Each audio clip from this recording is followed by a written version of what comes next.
अरे ऐसे मत बोलो ना। अरे दूरा पर हमारा माल के बारात लागता। अरे अरे अरे अरे अरे का हो गया? हमरा दांत लागता रे। एकरी बहिन के टिकुली साटोई फोन कइले बिया भोज भात खाए खातिर। गाड़ी नानो देवे के। एकर बारात में हम भोज भात खाए जाई तो का करबा? ये दुनिया के रीत नु बा। हर बारात में नु का दारू पी के ना ड्रामा कहनी नु। ना ना ऐसा मत करियो प्लीज। तब ते कही है। अरे ब्यास तो डीजे में गा के बताओ। अरे तो सैड सॉन्ग गाई। हाँ तो स्लो की फास्ट फास्ट।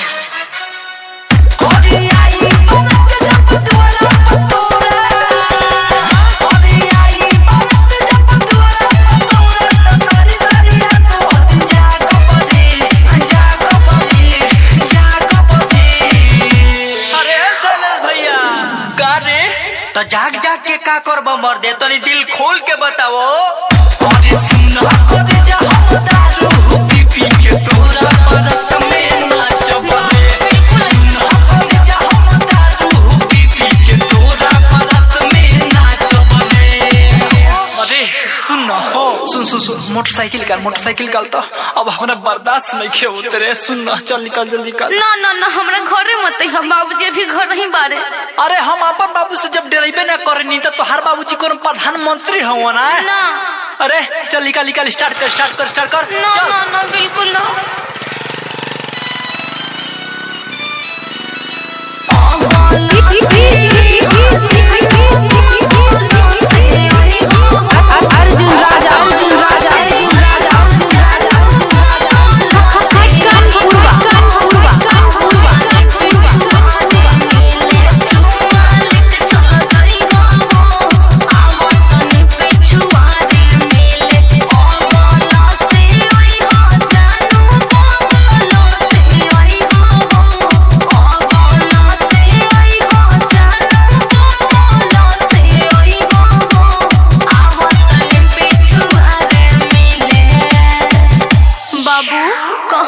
बाबू अरे तोरा बहन के टिकुली साटो।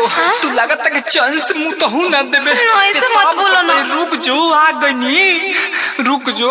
आई हो दादा ऐसे मत बोला ये करे जा। हम तोहरा के बहुते मानिला। हमरा के माने लू? हाँ हम मन तू तो हई दिन देखे के पड़ी ता मानत रहू तो अब नहीं खू मानत बुझालू। बहुत मानिले। अब हमार तहार रिश्ता खत्म ना करे जा। सुनो सुनो का सुनी हम का बताओ। अरे एक बार सुन लो ना।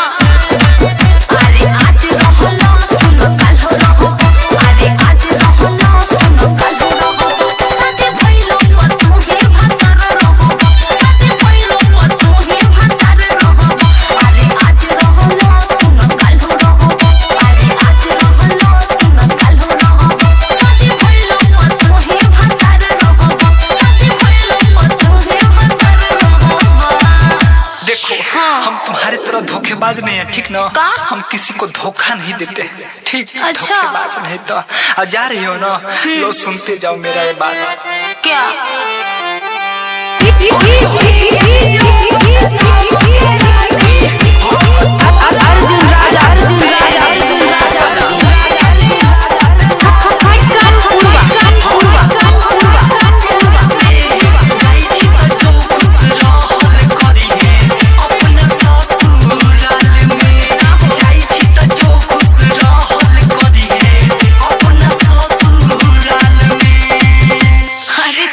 बिना हम कहाँ खुश रह पाई।